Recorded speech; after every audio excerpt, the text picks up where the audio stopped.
Le président a droit de revoir la Constitution. Il a le droit. Le droit lui est donné. Maintenant, il faut savoir quels sont ces articles qu'il faut revoir. Ce n'est pas toute la Constitution qu'on peut revoir. Mais lui, il a parlé de la révision. Et je comprends pourquoi les pays voisins se soulèvent à cause de ça. Parce que c'est l'article qui choque, l'article qui bouleverse. J'ai entendu aussi dire qu'on devait ajouter la double nationalité. Moi, je trouve que c'est pas mauvais. Parce que beaucoup de nos enfants étudient à l'étranger et ils ont eu la nationalité parce qu'ils voulaient avoir des avantages du pays et parce qu'il y a beaucoup qui sont partis aussi des opposants, sont revenus avec cette nationalité. Alors, c'est pas mauvais qu'on puisse donner la double nationalité.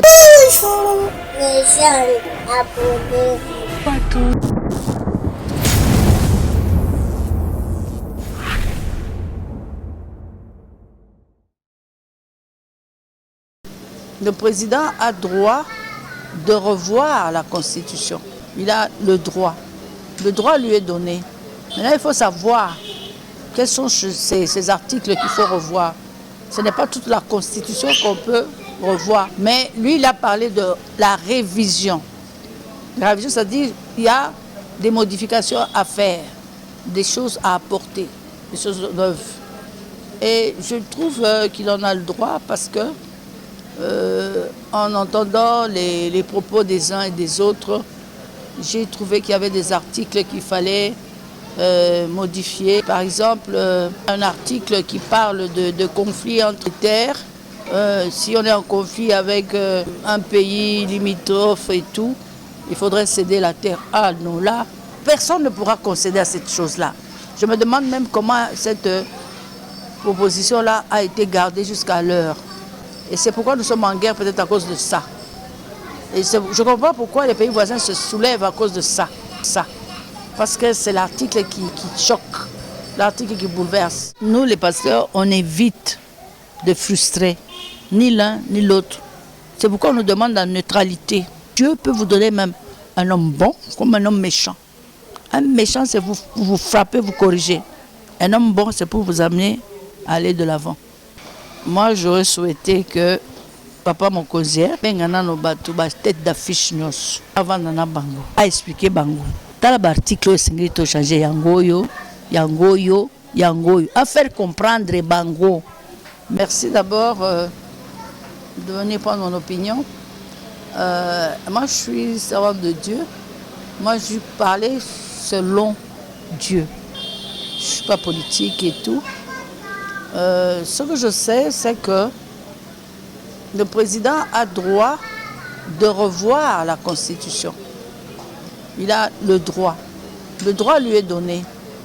Mais maintenant, il faut savoir quels sont ces articles qu'il faut revoir.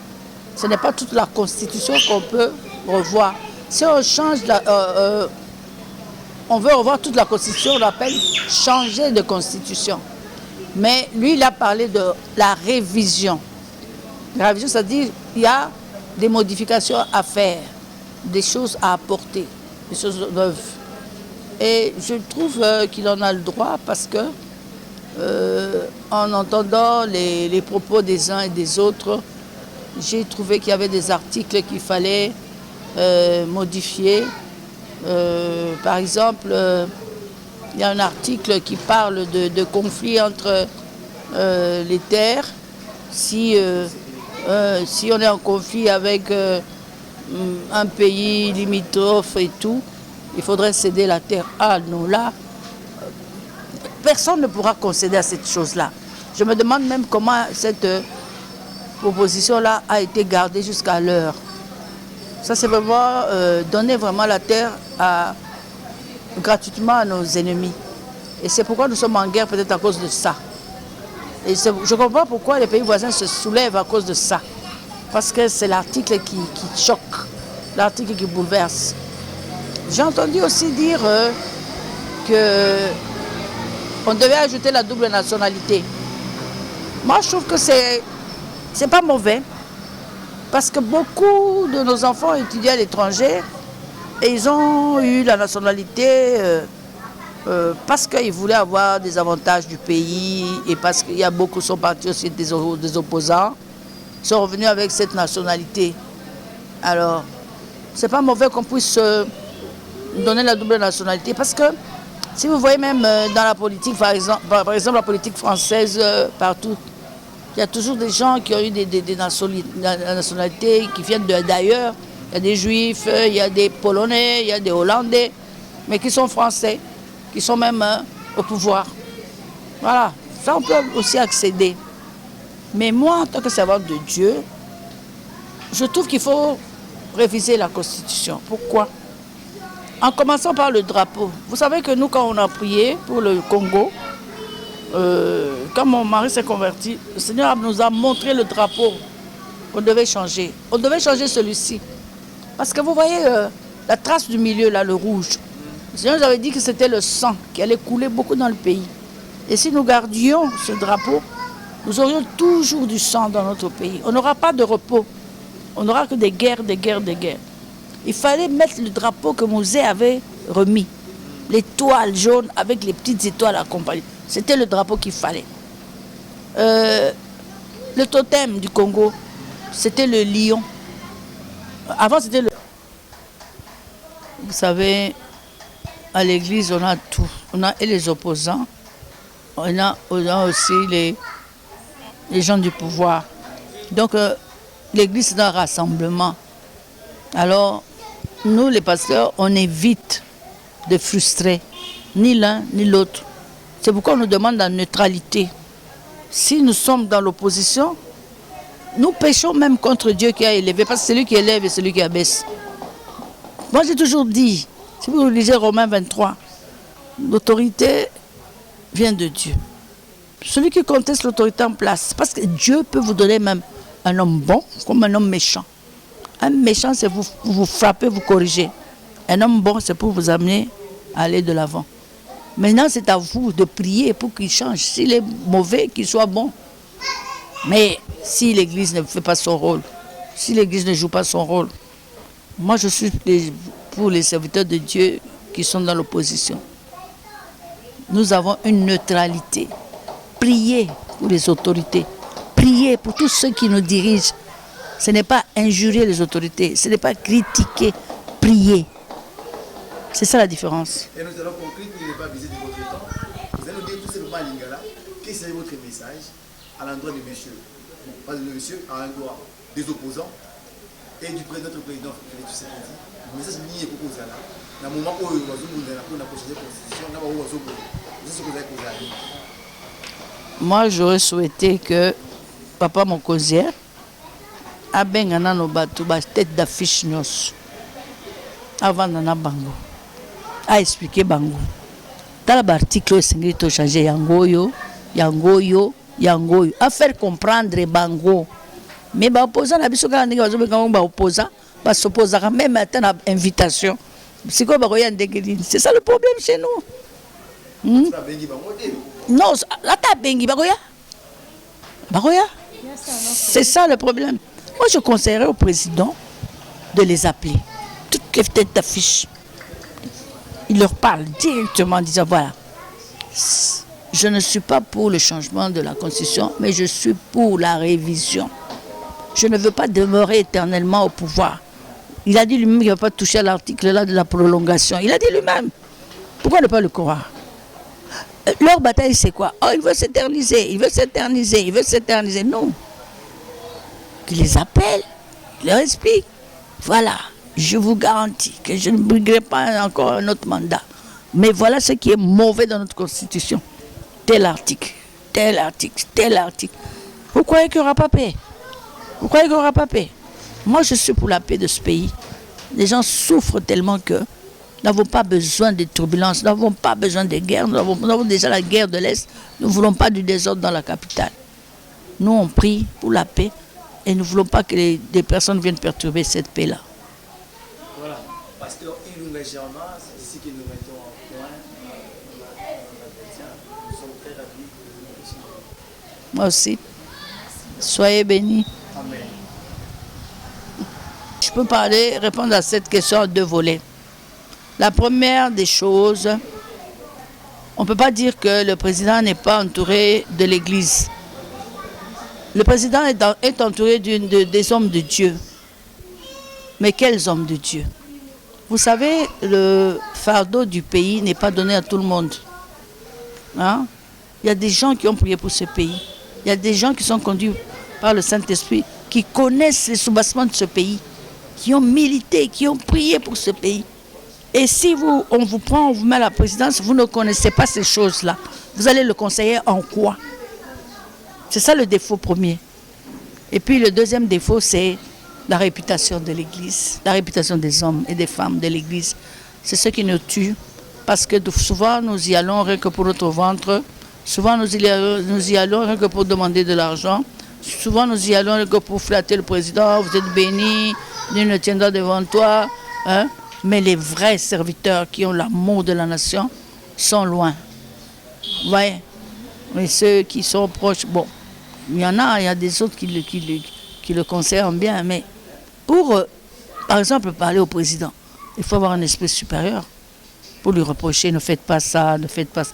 Comme Daniel, je venais de lire un passage ici en Daniel qui disait, au roi, qu'il plaise à écouter mon conseil. Donc il était là humblement en disant, roi, écoute mon conseil. Hein? Si tu fais du bien, si tu abandonnes tes péchés, tu vas prolonger ton bonheur. Si tu as compassion du pauvre, tu vas prolonger ton bonheur. Tu vois, la façon même de parler au président, la façon de lui présenter le problème. Vous croyez que le président serait insensible? Et puis ce qu'on oublie, c'est quoi? Le président, quand il est devenu président de la République, il n'était pas serviteur, il était...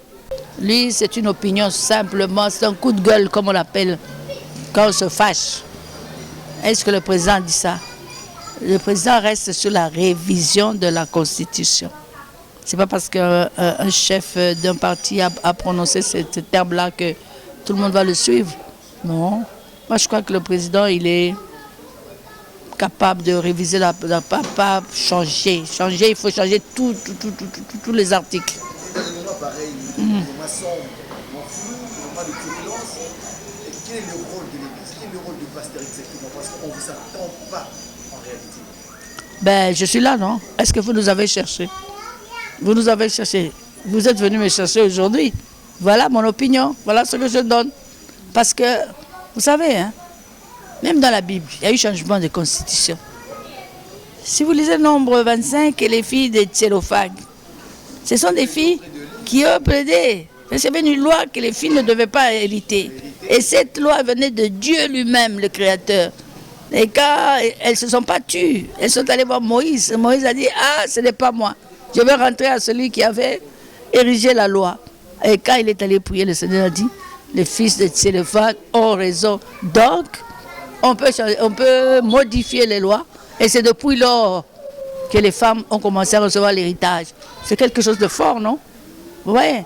Alors, donc la Constitution peut être changée si Dieu lui-même a changé. A priori, les hommes. Vous voyez? Dans l'Ancien Testament, on consultait l'Église pour trouver des solutions à certains problèmes de la nation. Mais aujourd'hui, nous sommes l'Église. Tu peux mettre ça comme entre parenthèses, mais pas m'appeler comme référence. Voilà, Maman Germain Iroura, pasteur. Bonjour. Est-ce que le président même, il a des enseignements? Est-ce qu'on l'enseigne les choses de Dieu? Quand je déplore, quand on dit que le président ne donne pas la dîme, est-ce qu'on lui a enseigné à donner la dîme? Est-ce qu'il sait même qu'est-ce que c'est la dîme? Hein? C'est ça le problème. Vous êtes à côté de lui, mais vous ne l'enseignez pas. Et puis vous vous plaignez devant la chair qu'on ne donne pas la dîme. Est-ce que nous, on a été enseignés pour savoir donner la dîme. Est-ce qu'on le lui a dit? Est-ce qu'il est même enseigné? C'est ça le problème. Parce qu'il y a deux choses. Il y a la royauté, il y a le sacerdoce. Si vous lisez dans Éphésiens, on dit que le président, il est magistrat. Donc, il est magistrat suprême. Pourquoi? Parce que C'est lui qui peut décider de la mort de quelqu'un ou gracier quelqu'un. Et donc il est magistrat suprême, donc il est serviteur de Dieu. Bon, maintenant, est-ce qu'il a des enseignements de serviteur de Dieu? Est-ce qu'on lui donne des enseignements bibliques? C'est ça le problème. Et par rapport à cette terme qui est autour de la Constitution, quel terme souhaiterez-vous employer entre la révision constitutionnelle et la modification constitutionnelle? Bon, moi je trouve que ça va de pair. Hein? Révision ou modification, c'est la même chose, sauf changement. Changement, c'est revoir tout. Mais la modification, la révision, c'est la même chose. Pasteur,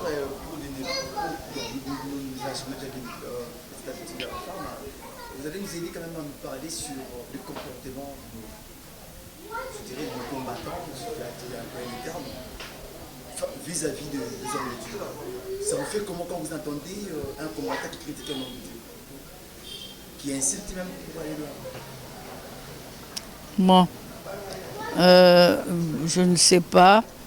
Le problème est celui-ci. C'était un échec? Je ne peux pas dire un échec du pasteur. Nous, on parle poussé par le Saint-Esprit. Nous devons aussi peser nos mots quand nous parlons. Il ne faut pas que nous, les serviteurs de Dieu, nous puissions provoquer. Ouais. Pourquoi les combattants se lèvent maintenant? Et pourquoi tout ce temps-ci ils ne se levaient pas? C'est ça le problème. Ils ne sont pas fous quand même pour se lever contre des serviteurs de Dieu. Parce que parmi les combattants, il y a des serviteurs de Dieu aussi. Bon, qu'est-ce qui s'est passé pour que les combattants se fâchent? C'est ça le problème. Et la prise de position des hommes de Dieu au sein de l'Église ou au sein de l'Église du corps de Christ, parce que c'est là qu'ils ne divisent pas les chrétiens, le croyant, je dirais, ou les bandits, si on peut dire comme ça. Parce que quand quelqu'un déjà n'est pas d'accord avec le régime. C'est que le lion, il se promène en famille. Il a la lionne et le léonceau. Donc le lion, il a la compassion, le lion, il a une structure familiale. Mais le léopard, il est isolé. C'est un prédateur qui marche seul. Il attrape son animal, il bouffe seul, il suce son sang. Le reste, ce sont les hyènes qui viennent continuer à manger. Donc c'est ça l'égoïsme, c'est ça le vol, c'est ça On veut être moi. Ouais, l'égocentrisme, on ne veut pas regarder les autres. C'est ça qui fait qu'il y a des vols, il y a des tricheries. L'homme n'a pas compassion de la population qui meurt de faim, n'a pas compassion des travailleurs, ils bloquent leur salaire, il n'y a pas compassion, il y a vol par-ci, détournement par-là, pas compassion, lui c'est lui. C'est ça. Donc il faut remettre le lion. Le lion aussi, il est le symbole du lion de la tribu de Juda. Moi je parle en tant que chrétienne. Hein? Si ça ne dépendait que de moi. Nous sommes au moins 90% des chrétiens. On allait changer le nom du pays. On allait appeler la République chrétienne du Congo. Si on ne dépendait que de moi, je dis. Parce que nous sommes à 90%, nous sommes majoritaires. Nous sommes chrétiens. La preuve en est que le président a dédié le pays à Dieu. Le président de la République a dédié. Et ça, c'est ce que le Seigneur voulait aussi. Plus tard, il nous avait dit, plus tard, il y aura un de mes fils qui va dédier ce pays à Dieu. Il faudrait que l'Église l'accompagne. Mais est-ce que l'Église a compris ça? L'Église l'a accompagné comment? En étant égoïste aussi. Bonjour les jeunes, abonnez-vous. Bonjour à tous.